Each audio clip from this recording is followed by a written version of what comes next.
Redmi Note 13 5G ফোনটার একটা review already আমাদের চ্যানেলে আছে। তবে আপনারা কিন্তু এই ফোনটির লং টাইম একটা রিভিউ চাচ্ছিলেন। গত 3 মাস ধরে ফোনটি পার্সোনালি ব্যবহার করেছি। আজকের ভিডিওতে ফোনটির ভালো মন্দ সবকিছু নিয়ে কথা বলবো এবং জানাবো লং টাইম ইউজার পরেও এই ফোনটি কেমন পারফর্ম করছে। খুব সম্প্রতি এই ফোনটি অফিসিয়ালি বাংলাদেশের বাজারে এসে গিয়েছে, যার দাম হচ্ছে 6128GB 23,000 টাকা এবং 8256GB 26,000 টাকা। অন্যদিকে আনঅফিসিয়ালের দাম ধীরে ধীরে কমে যাচ্ছে, বর্তমান দাম হচ্ছে 22,000 টাকা এবং আস্তে আস্তে বলা যায় এটা 20,000 নিচে চলে আসবে। তো ভিডিওটি শুরু করার আগে অবশ্যই দেখে নিন আমাদের চ্যানেলটি সাবস্ক্রাইব করা আছে কিনা। সাবস্ক্রাইব করা না থাকলে অবশ্যই আমাদের চ্যানেলটি সাবস্ক্রাইব করে নেবেন এবং অবশ্যই বেল বাটনটিতে ক্লিক করে নেবেন।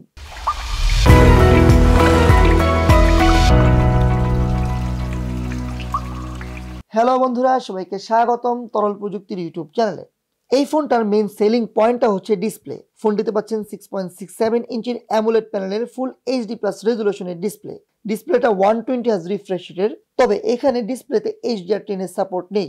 ইউটিউবে 1440p রেজুলেশন পর্যন্ত ভিডিও সাপোর্ট করে, তবে চিন ও বেজেল কম থাকায় কন্টেন্ট ওয়াচিং এক্সপিরিয়েন্স বেশ ভালো লেগেছে। এই ফোনটির ডিসপ্লে বেশ ভালো পরিমাণে কালারফুল, পাচ্ছেন 10 বিট কালারের সাপোর্ট। 1000 নিটস ব্রাইটনেস হয় যে কোনো লাইটিং কন্ডিশনে ডিসপ্লেটা দেখতে অসুবিধা হয়নি। তবে বড় একটা প্রবলেম হয়েছে সাউন্ডের কারণে। কোনোভাবেই সাউন্ডের কারণে প্রিমিয়ামনেসটা পাইনি, কারণ এখানে পাচ্ছেন একটি স্পিকার। অবশ্যই এখানে দুইটি স্পিকার হলে অনেক ভালো হতো। কথা বলবো ডিজাইন নিয়ে।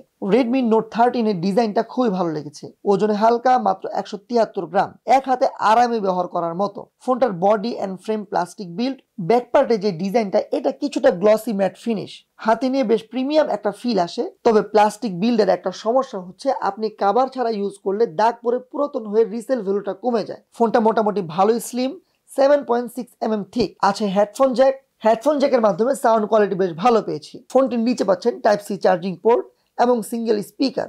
আর ডিসপ্লেতে থাকছে কর্নিং গরিলা গ্লাস 5 এর প্রোটেকশন। কথা বলবো এই ফোনটির সফটওয়্যার, প্রসেসর এবং পারফরমেন্স নিয়ে বললে ডিভাইসটিতে থাকা মিডিয়াটেকের Dimensity 6080 not for everyone. Specially এই ফোনটা গেমার্সদের জন্য না। এখানে ইউআই হিসেবে পাচ্ছেন MIUI 14 বেসড অ্যান্ড্রয়েড 13 এবং এখানে কিন্তু আপনারা হাইপারওএস পেয়ে যাবেন খুব দ্রুতই। এখানে ফোনটি গত 3 মাসের ব্যবহারে বেশ ভালো স্মুথ একটা পারফরমেন্স পেয়েছি। যে কোনো অ্যাপ খুব দ্রুত ওপেন হয়ে যায়, র্যাম ম্যানেজমেন্ট খুব ভালো, স্পেশালি লাইট অ্যাপগুলো মেমোরিতে রাখে। হেভি ইউজেও হিটিং ইস্যু নেই। আমার হাতে থাকা ফোনটি চাইনিজ ভার্সনের। এখানে ইউআইতে প্রচুর পরিমাণে প্রি ইনস্টল অ্যাপ আছে এবং এছাড়াও গুগল প্লে স্টোরটা আলাদাভাবে নামিয়ে নিতে হয়। তবে গুগলের সার্ভিসগুলো সব ঠিকঠাক পেয়েছি। এছাড়াও MIUI 14 এ অ্যানিমেশন কম হওয়া ইউআইটা বেশ স্মুথ মনে হয়েছে। তবে আমি কিন্তু এখানে সাজেস্ট করবো আপনাদেরকে গ্লোবালটা কেনার। মোটামুটি ডেইলি লাইফ ইউজে আমরা যে অ্যাপগুলো ইউজ করি সেগুলো খুব ভালোভাবে পারফর্ম করবে এই ফোনটিতে। ফোনটির অন্তত বেঞ্চমার্ক স্কোর 4 লক্ষ প্লাস। এছাড়াও এখানে পাচ্ছেন dual band wifi 5, 5G, Bluetooth 5.3, UFS 2.2 এর সাপোর্ট পাচ্ছেন এই ডিভাইসটিতে। গেমিং এর ক্ষেত্রে ফোনটি দিয়ে পাবজি খেলেছি, স্মুথ সেটিংসে 40 FPS পর্যন্ত পাচ্ছিল। এছাড়াও হাই সেটিংসেও খেলা যায়। পাবজিতে কোনো ধরনের ল্যাগ বা ফ্রেম ড্রপ পাইনি, তবে 30 মিনিট খেলার পরে হালকা হিটিং ইস্যু পেয়েছি। এছাড়াও কল অফ ডিউটিটা খুবই অপটিমাইজড, কোনো ধরনের ইস্যু নেই। তবে অ্যাসফাল্ট 9 খেলার সময় কিছুটা ফ্রেম ড্রপ পেয়েছি। সো ওভারঅল এই ফোনটা কিন্তু হেভি গেমারদের জন্য না। কথা বলবো ব্যাটারি ব্যাকআপ নিয়ে। ডিভাইসটিতে পাচ্ছেন 5000 mAh এর বিশাল ব্যাটারি এবং এখানে পাচ্ছেন 33 ওয়াটের ফাস্ট চার্জার, যেটা দিয়ে এই ফোনটি ফুল চার্জ হতে সময় নেয় 1 ঘন্টা 30 মিনিটের মতো। তবে ফোনটি দিয়ে 120 Hz রিফ্রেশ রেটে 6 ঘন্টার মতো স্ক্রিন অন টাইম পেয়েছি। Redmi Note 13 5G তে পাচ্ছেন দুইটা ক্যামেরার সেটআপ। এখানে প্রাইমারি সেন্সরটি 1.7 অ্যাপারচারের 108 মেগাপিক্সেলের সেন্সর।